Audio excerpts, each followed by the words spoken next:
The war room aboard the hegemon flagship Dominion's Edge hummed with the efficiency of 1,000 civilizations united in purpose. Admiral Kess of the Veltar Empire stood before the holographic display, her 4 arms crossed in contemplation as she studied the tactical readouts.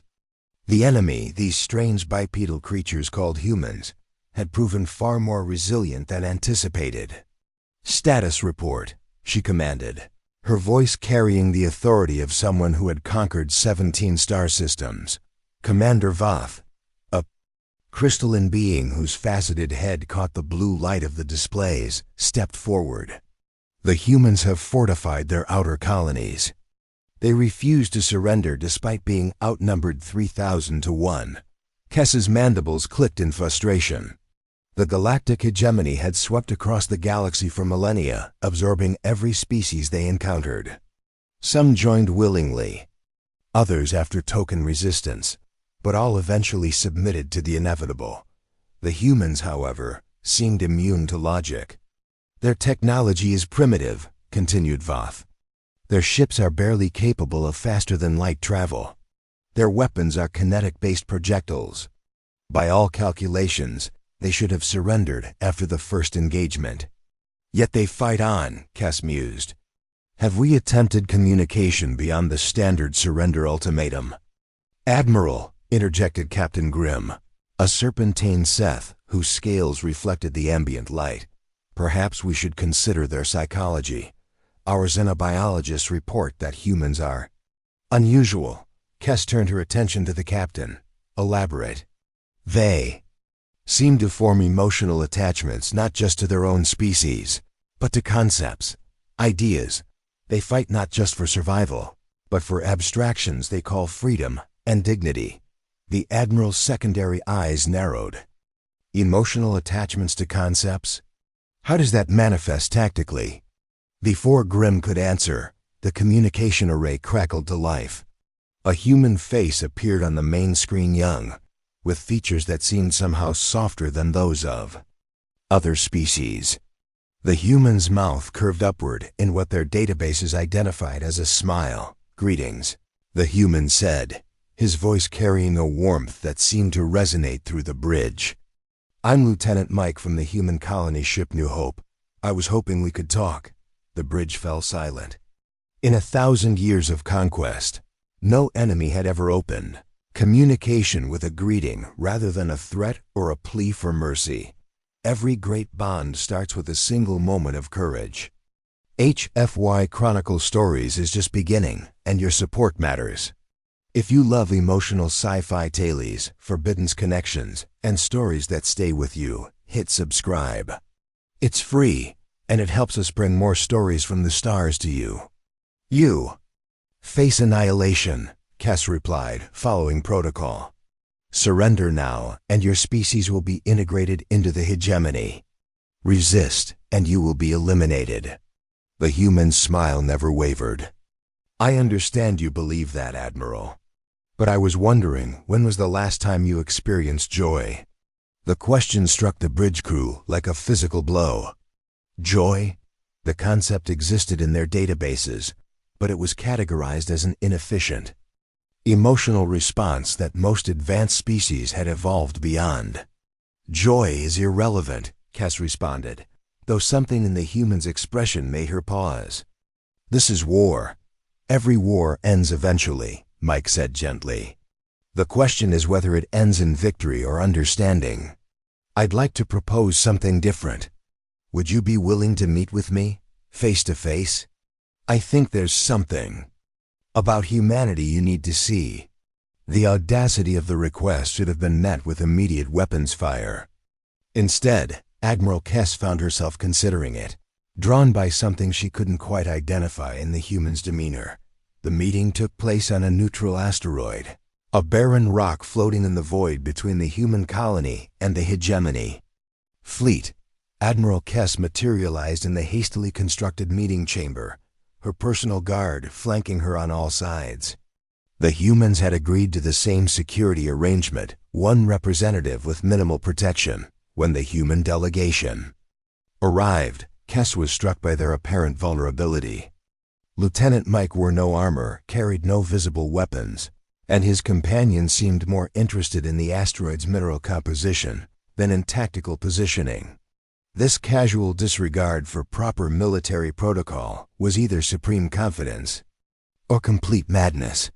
"Thank you for coming," Mike said, extending his hand in what their cultural database identified as a greeting gesture.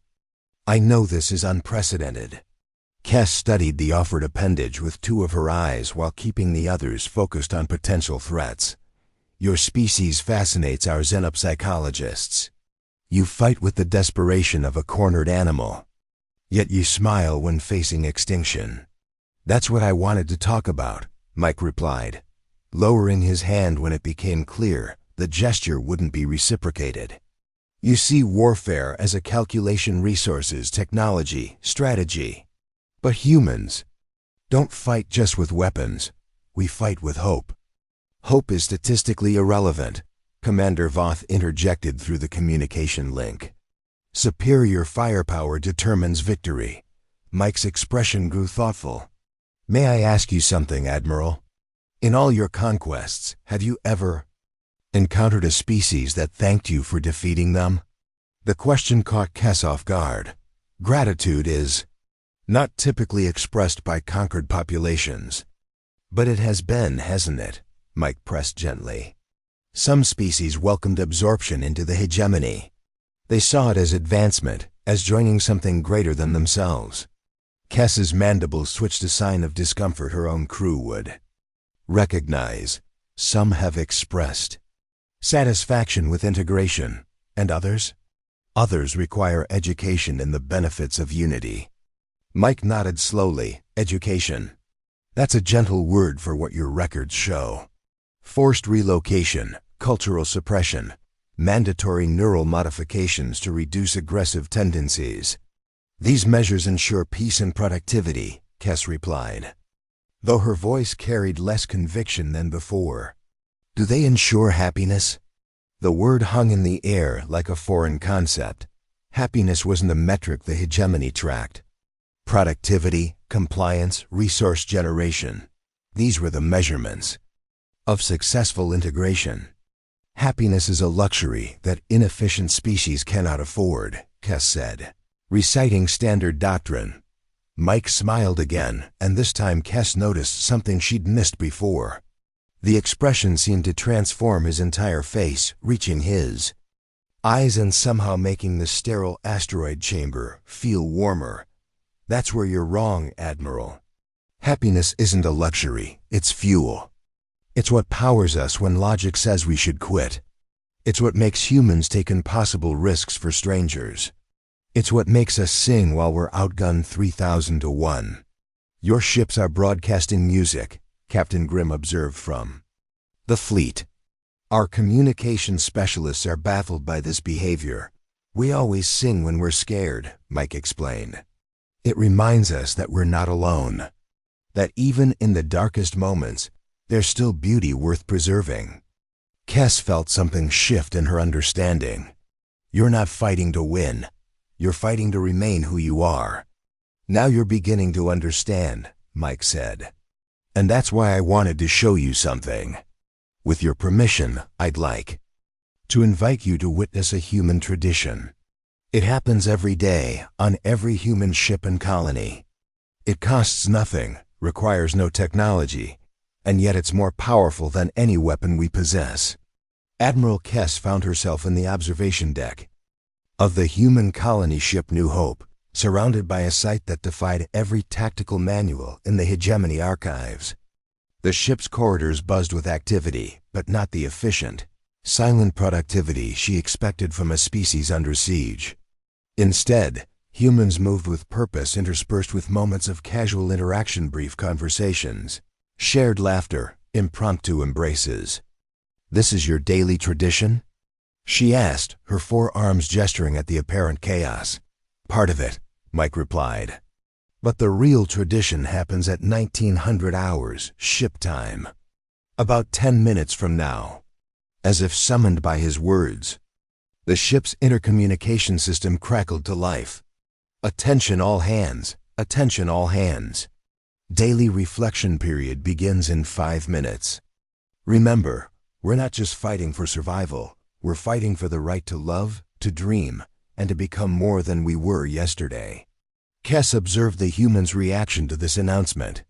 Rather than groaning at mandatory ceremony, as she'd expect from conscripted soldiers, they began gathering in groups. Children appeared from nowhere, their small hands slipping into those of adults. Elderly humans moved slowly but purposefully toward viewing windows. What exactly are they doing? Commander Voth asked through the communication link. They're preparing. To remember, Mike said simply. At precisely 1900 hours, the ship's lights dimmed to simulate twilight. Through the massive observation windows, the stars seemed to brighten, casting gentle light across the assembled humans. Then, without any visible signal or command, they began to speak. I remember Earth's sunrise over the Pacific Ocean, said an elderly woman, her voice carrying clearly through the chamber. I remember the smell of my grandmother's kitchen, added a young man. I remember my daughter's first steps, whispered a mother, holding a child who couldn't be more than 5 years old. One by one, each human shared a memory not of conquest or achievement, but of simple moments that had brought them joy. The memories flowed like a river, connecting past to present, individual to community. Kes felt her primary consciousness reeling. They're not strategizing, they're not planning, they're reminiscing. They're remembering why they fight, Mike corrected. You see, Admiral, most species fight because they must.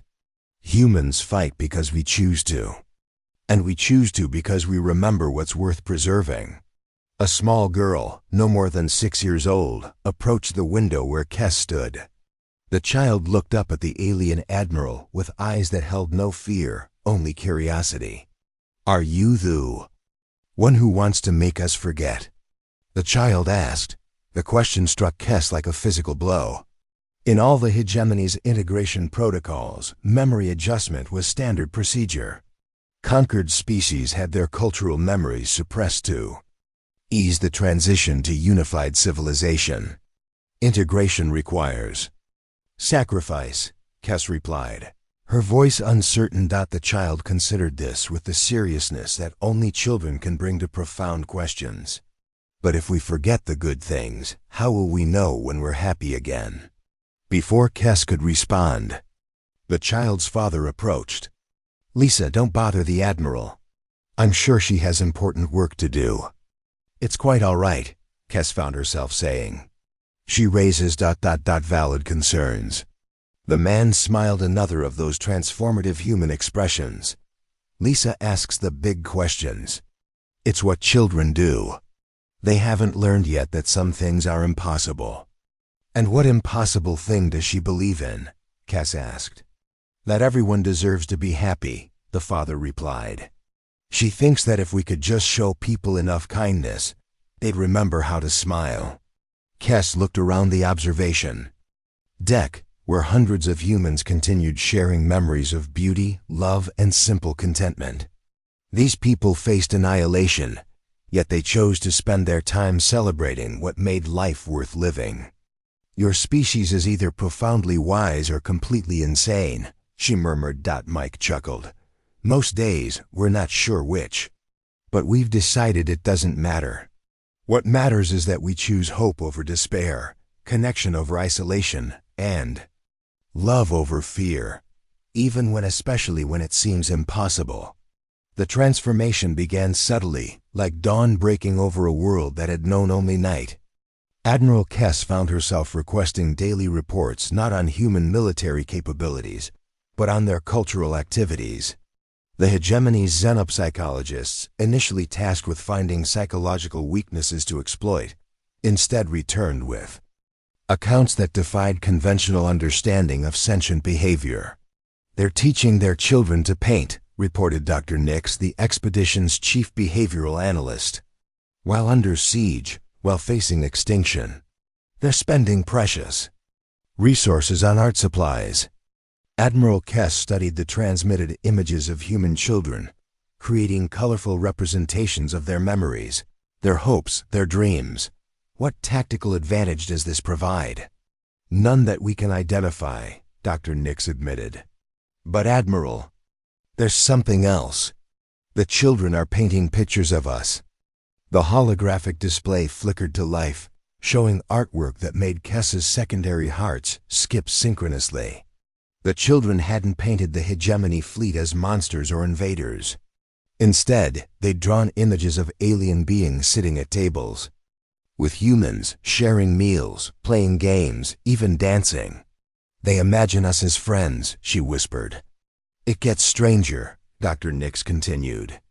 The adults are composing music about us.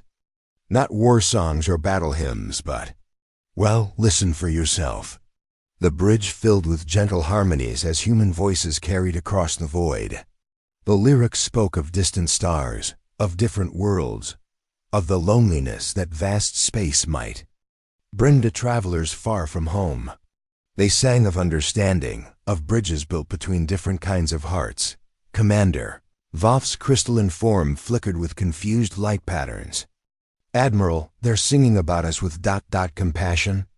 They pity us, Captain Grimm hissed, his serpentine form coiling with agitation. No, Mike's voice came through the communication channel. He'd been monitoring their frequencies, as agreed. During the ongoing negotiations, we don't pity you. We recognize you. Explain, Kess demanded. You've been traveling the galaxy for 1,000 years, bringing order to chaos. That's a heavy burden to carry. We see the loneliness in your formations, the way your ships maintain perfect distance from each other. When did you last experience the chaos of joy, Admiral? When did your crew last gather just to share stories that serve no purpose except to connect souls? The question hung in the air like a challenge to everything the hegemony represented. Efficiency, order, purpose, these were the pillars of their civilization. Yet as Kess looked around her bridge, she saw crew members maintaining their posts with mechanical precision, their faces showing no expression beyond dutiful concentration. We achieve unity through structure, she replied, though the words felt hollow. You achieve conformity through suppression, Mike countered gently.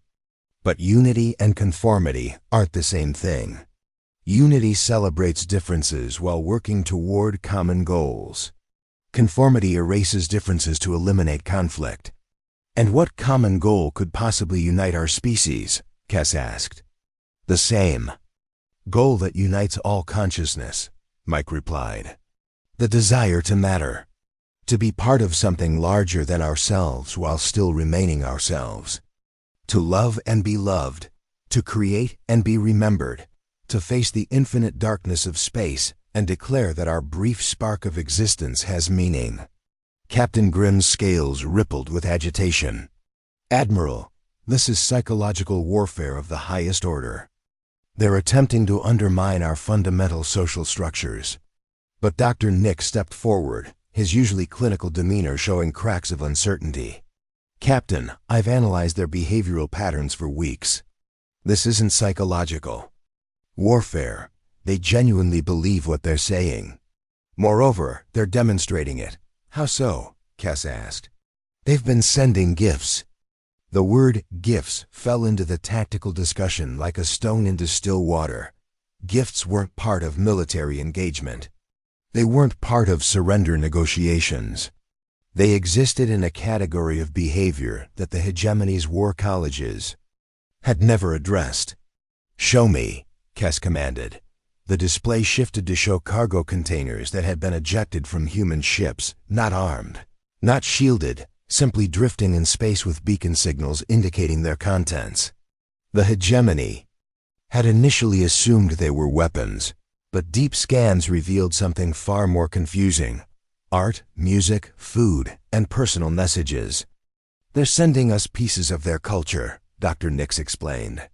Paintings, sculptures, recordings of their music, samples of their cuisine, and thousands of personal messages from human individuals addressed to our new friends among the stars. Kess felt something fundamental shifting in her understanding. They're not fighting to defeat us. They're fighting to convert us. To what? Commander Voth asked. The answer came not from the Admiral, but from Lieutenant Mike. To the belief that existence is more beautiful when it's shared. The moment that ended the war came not in a throne room or a battlefield, but in the simple act of a human child sharing her lunch with a hegemony soldier. Private Tal, a young Veltar warrior on his first boarding mission, had been assigned to inventory human supplies aboard the captured transport Harmony's Dream. He'd expected to find weapons, military equipment, or perhaps strategic resources. Instead, he found himself in what humans called a school, a space dedicated entirely to the education of their young. The human children, rather than cowering or fleeing, had surrounded him with the fearless curiosity that marked their species. They asked questions about his homeworld, about his extra arms, about whether he got lonely traveling in space. Their teacher, an elderly human named Ms. Rose, had simply smiled and invited him to observe their daily lessons. Today we're learning about friendship across cultures, she'd announced, as if the presence of an alien invader in her classroom was perfectly normal. That's when 6-year-old Emma had made the gesture that would echo across the galaxy. "You look hungry," she'd said, offering half of her sandwich to the heavily armed soldier. "My mom makes the best peanut butter and jelly. Want to try it?" The innocence of the moment, the absolute trust in her eyes, the way she smiled as she held out the food, it shattered something in Private Tal that 1,000 years of military conditioning had built. He found himself accepting the sandwich, and for the first time in his adult life, he smiled back. Admiral Kess watched the recording from the soldier's helmet camera and felt the last of her certainty crumble. "This is what they meant," she whispered. "Admiral?" Commander Voth inquired. "The weapon they spoke of. The one more powerful than any technology." Kess gestured at the screen where Private Tal sat cross-legged on the floor, surrounded by human children who were teaching him to sing their alphabet song. "It's not a device or a strategy. It's hope itself. The hope that strangers can become friends, that enemies can become family, that the universe doesn't have to be conquered, it can be shared." The transformation spread through the hegemony fleet like wildfire. Soldiers who had come to investigate human defenses found themselves invited to birthday parties. Scientists studying human physiology were asked to join cooking classes. Engineers analyzing human technology were taught to play music instead. On the bridge of the Dominion's edge, reports flooded in from across the fleet. The humans weren't resisting anymore, they were embracing. They welcomed their would-be conquerors with the same warmth they showed their own children. "Fleet Admiral Kess," came the voice of the High Command through the quantum communicator. "Status report on the human integration." For the first time in her career, Admiral Kess hesitated before responding to a direct order. Around her, the Comte bridge crew waited. In the background, she could hear the sounds of human laughter, drifting through the communication channels as her soldiers learned to play games they'd never imagined. "High Command," she began, her voice carrying a strange, new quality that her crew would later identify as joy. "I need to report a development that our tactical manuals never anticipated." "Proceed." "The humans have surrendered, but not in the way we understand the term. They've surrendered their fear of us. They've chosen to trust us with their most precious possessions, their children, their culture, their hope for the future. And in doing so, they've made us question everything we thought we knew about strength, about unity, about what it means to be alive among the stars." The silence from High Command stretched for long moments. "Admiral, are you requesting permission to proceed with standard integration protocols?" Kess looked around her bridge, where her crew had begun to smile an expression they'd learned from watching humans. She thought of Private Tal, still sitting in that schoolroom, still learning songs that served no tactical purpose except to connect hearts across the vastness of space. "Negative, High Command. I'm requesting permission to try something that's never been attempted in the history of the hegemony." "Which is?" I'm requesting permission to be friends." The war that had begun with the calculation of conquest ended with the revolution of joy. And across the galaxy, species that had forgotten how to smile began to remember. One shared laugh at a time, the humans had been right from the beginning. The universe was far more beautiful when it was shared.